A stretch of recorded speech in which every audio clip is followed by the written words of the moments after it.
here at Seattle Atheist Church, the members ourselves give most of the talks.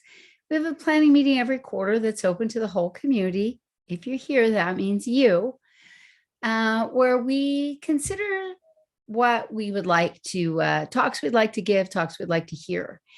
Today, please join me in welcoming Mickey, who will be giving us a talk on the Lord of the Flies and the fundamental, or Lord of the Flies and fundamental attribution error.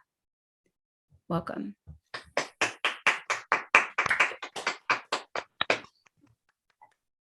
Morning, everyone. In 1954, William Golding published a novel called Lord of the Flies.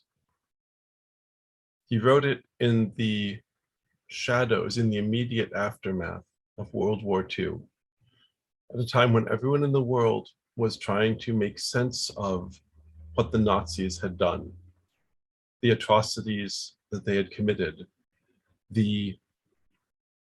well, you'd call it inhumanity, except it was done by humans, but the inhumanity of what they'd done. And Lord of the Flies tells the story of a bunch of schoolboys who are shipwrecked on an island, and they descend into savagery.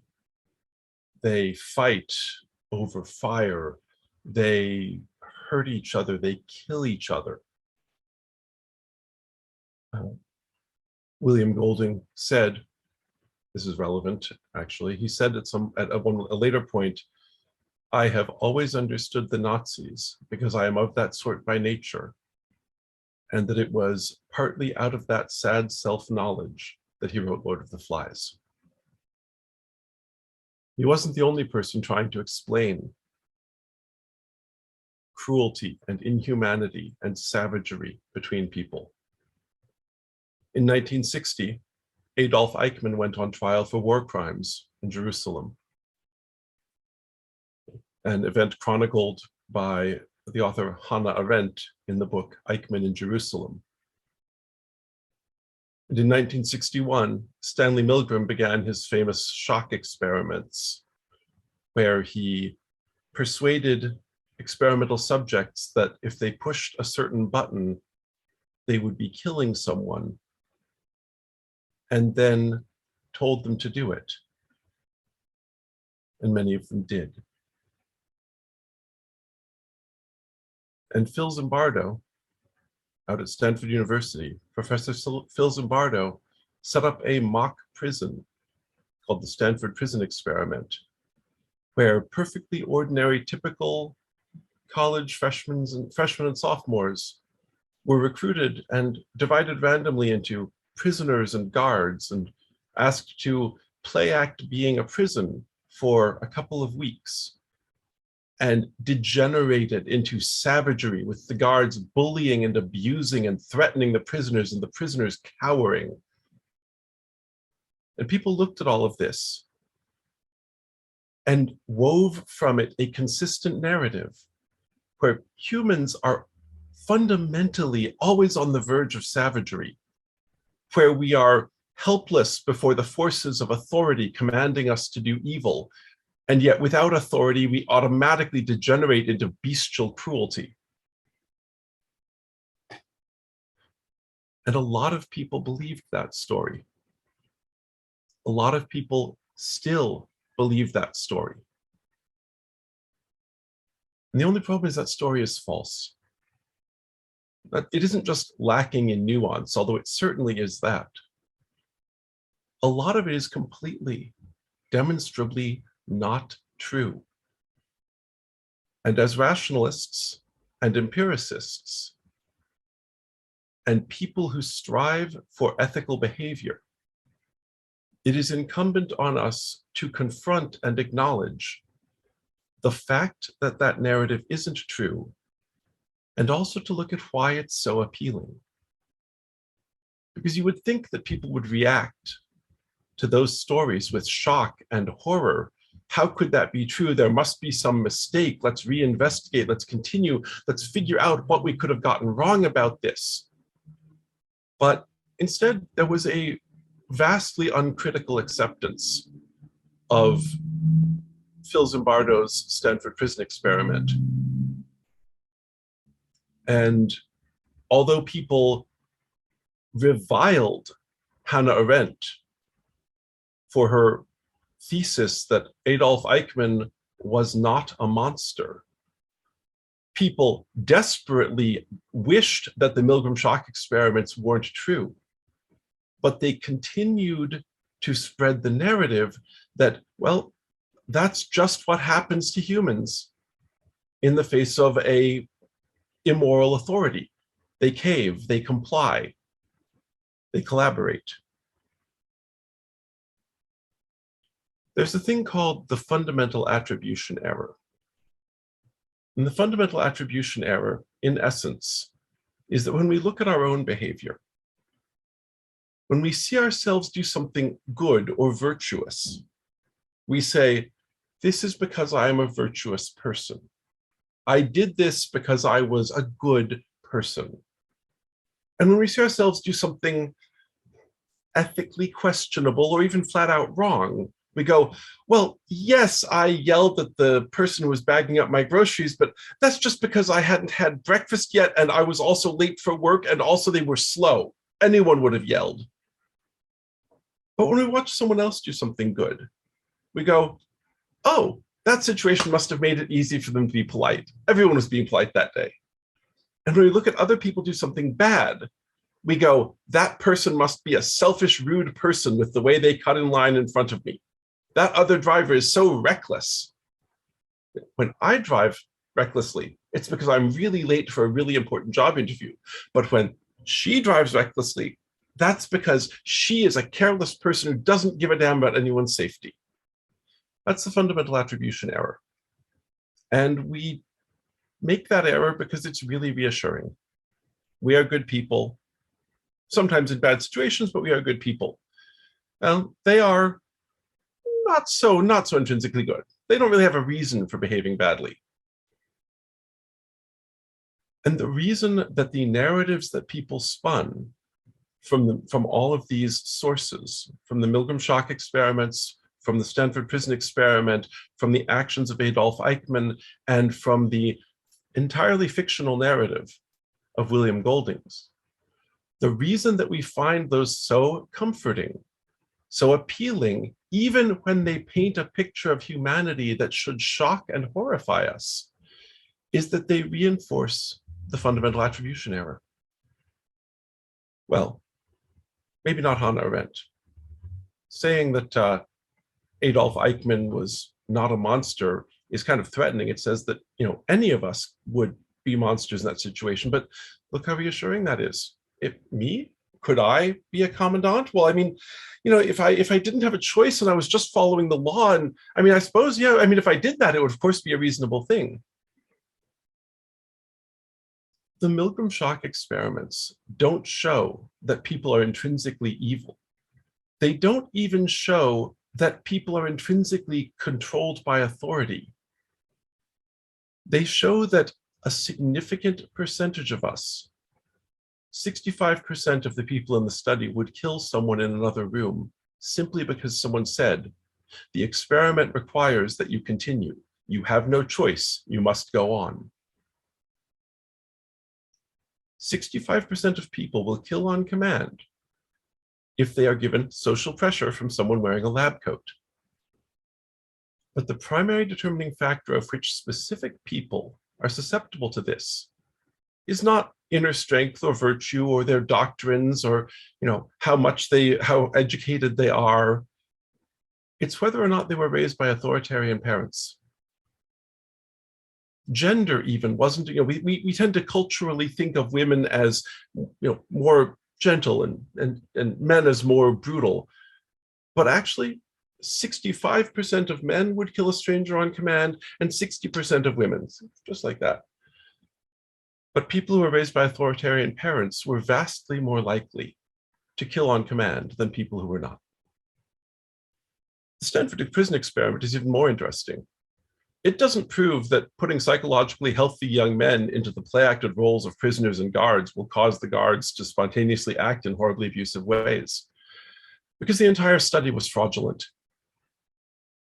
If you get rid of Professor Zimbardo's data suppression and fabrication and outright lies, what the study actually demonstrated is that in order to get psychologically healthy young men to act in horribly abusive ways towards each other, even just in play acting, you have to give them explicit instructions on how to abuse each other. You have to command them to abuse each other and tell them how. And even then, they will sneak kindnesses to the prisoners whenever they think they can get away with it. And it also shows that we are collectively willing and eager to believe on the flimsiest of evidence that all it takes to make people act evil is an excuse. Even such a weak excuse as, well, you're in this role of guard, you should, do guard things. Nobody liked Hannah Arendt's book, Eichmann in Jerusalem. She got death threats for it. She didn't approve of Eichmann's behavior. She didn't apologize for Eichmann's behavior. But she concluded that Eichmann was not a monster, that he was an ordinary person, just doing what people do in that situation, which, well, honestly, the Milgram shock experiments bear that out. Authoritarian parenting was much more the norm in Germany in the 1920s and 30s in the aftermath of the First World War than even in America in the 1940s prior to the Milgram shock experiments. And people raised by authoritarian parents respond to tyrannical authority with unthinking obedience. But let's look at Lord of the Flies. It was a work of literature, but it was treated as truth. This is how children act if you abandon them on a tropical island. People didn't look at that and go, this is written by an author who was raised in the British school system, which at the time was rife with bullying and sexual abuse, which was brutal and inescapable. Boys were sent to boarding school. They were not allowed to leave, and they were encouraged to torture each other. People didn't look at that. They said, oh, this is what humans do. This savagery, this explains why people would torture people under the Nazis. It's because if you take away the social rules and guidelines, people become animalistic, except animals aren't actually nearly that cruel in general. But fortunately, we have a counterexample. We have an actual empirical evidence disproof of Lord of the Flies. In 1965, 6 boys were marooned on a tropical island for more than a year. They'd gone out on a stolen boat and fallen asleep and woken up to being in the middle of a storm that ripped their sail. And they floated for days. They caught some rainwater and hollowed out shells. And the weak boy died of thirst, but the other, no. And they shared those coconut shells of water equally between them, 1 sip in the morning and 1 in the evening each. And finally, they got to this island. This wasn't a tropical paradise. This was a volcanic chunk of rock, 1,500 feet high. And they had 1 knife and some scraps of wood and wire from the boat. Captain Warner, the captain who finally rescued them, wrote in his memoirs, by the time we arrived, the boys had set up a small commune with food garden, hollowed out tree trunks to store rainwater, a gymnasium with curious weights, a badminton court, chicken pens, and a permanent fire, all from handiwork, an old knife blade, and much determination. The boys in Lord of the Flies fight over the fire. In the real-life version, they tended their fire so it never went out for more than a year. And one day, on this island, one of the boys slipped and fell off a cliff and broke his leg. The other boys climbed down the cliff to him, freehand, no gear, no ropes, and helped him back to the top, set his leg with sticks and leaves. And one of them joked, don't worry, we'll do your work while you lie there like King Tupuo himself. And they did. They cared for him for months while his leg healed. When rescue came, all 6 boys leapt off a cliff into the sea and swam out to the rescue boat, yelling to make sure they weren't left behind. Healthy, happy, strong, close friends, having relied on each other for 15 months, having resolved conflict by taking timeouts and calming down and then talking it through, by rescuing one of their own and feeding and nursing him back to health.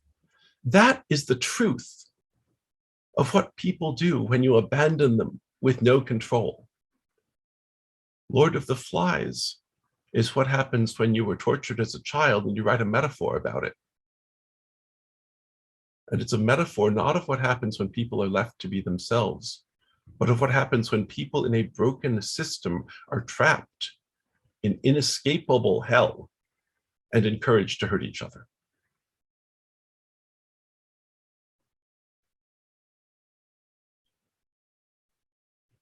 As human beings, we want to believe that we are good people and our actions are moral and reasonable and make sense. And the narrative that people have built from these sources, except the one about the real world events where 6 boys made a community and a society of collaboration and cooperation and saved all of their lives and came out of it happy and healthy and lifelong friends. But the other ones, the scientific studies and the scientific frauds and the horrors of the Nazi regime, those things reassure us, the narrative we make about those things reassure us that either the people doing those things are, well, the people doing those things are like us. If we ever did that, it would be because of the situation. If we really did that, it would be because we had no choice. And so we have moral cover. If we find ourselves in a situation where we act in immoral ways, we're not doing it. We're just doing what anyone in the situation would do, pushing the button, kicking the prisoner, smashing the fat kid's glasses because he's unpopular and there's nobody around to stop us. When other people run the death camp, we want to believe they're inhuman monsters. When we run the death camp, it's because, well, the role of death camp commandant forced us to act that way. Healthy college students became brutal torturers of other college students just by play acting being guards. So of course people did those horrible things. It doesn't mean they're horrible. It just means that, it was a bad situation. But the fundamental attribution error, notice the word error on the end there. It remains an error. And our obligation as rationalists and empirical ethicists and humanists is to strive against it. The knowledge that terrorized children become adults who kill on command is not an excuse for us to act immorally, to follow illegal or unethical orders. It's a call to arms against child abuse and authoritarian parenting, a cry of the heart for us to face and heal from our childhood traumas, and a warning against allowing authority to bully us into acting in immoral ways, regardless of the lab coats and uniforms and political offices from within which it speaks. And the truth, the uncomfortable truth, is that when people are placed in a situation where there are no laws and no constraints, no rules and no consequences, nothing to force them to treat each other decently, they still generally do. And so must we. If civilization crumbles, we do not get to excuse ourselves for crumbling with it. We must, as the author Lois McMaster-Bujold put it, carry our civilization within ourselves. It can be done, and therefore it must be done. We must demand it of ourselves. We must hold those shipwrecked children, the real children, the ones who climbed down cliff faces with no gear, the ones who shared their food and water carefully and equally, the ones who were healthy and strong and working together when they were rescued. We must hold those children in high esteem and measure ourselves against that standard and not against the false and fictional brutality of Golding's novel. We must be more eager to share the story of children triumphing against the odds because of loyalty and friendship and cooperation than to share the frisson of horror. Oh my goodness, you've read Lord of the Flies, right? People really do that kind of thing. No, No, people don't do that kind of thing. Systems manipulate and coerce and bully people into doing that kind of thing. But people care for each other and collaborate and facilitate and assist and save and rescue and nurture and feed and nourish and help. To excuse ourselves for what we do and demonize others for what they do is to crown ourselves with unearned moral glory and condemn others as wicked people. It is the most fundamental error we can make. And knowing that does not grant us license to continue doing it. As rationalists, we all know well that the what is what should be, that's a logical and ethical fallacy. Knowing it, knowing that we are prone to this error, obligates us not to tell convenient stories that support it, but to strive to overcome it, to view the actions of others through a compassionate lens. Well, she cut me off in traffic because she must be late to get her kids, or maybe her husband's in the hospital and she's afraid he'll get even sicker before she gets there. He snapped at me when I got in his way. I bet his boss chewed him out today. Or maybe he had an argument with his wife and they haven't resolved it yet and he's just walking around with a lot of tension. And to hold ourselves to full account for our actions without falling prey to all the easy excuses. Yeah, it doesn't matter how low our blood sugar is. Our angry glare will still cut the heart of a child or a friend just as deeply. It doesn't matter how late we are to the job interview. We are still just as obligated to stop and turn and offer a hand up to the person we just accidentally knocked over. And no matter how vile and tyrannical our government, we are just as obligated to refuse to fight an unjust war, to hide the Jews in our basements and closets, to join the resistance, to shelter the undocumented immigrant, to protest the enslavement and murder of Black people by our justice system, to afflict the comfortable and comfort the afflicted, even and especially when we are the comfortable. Thank you. Thank you, Mickey. Can I ask everyone please to unmute their microphones and give a round of applause?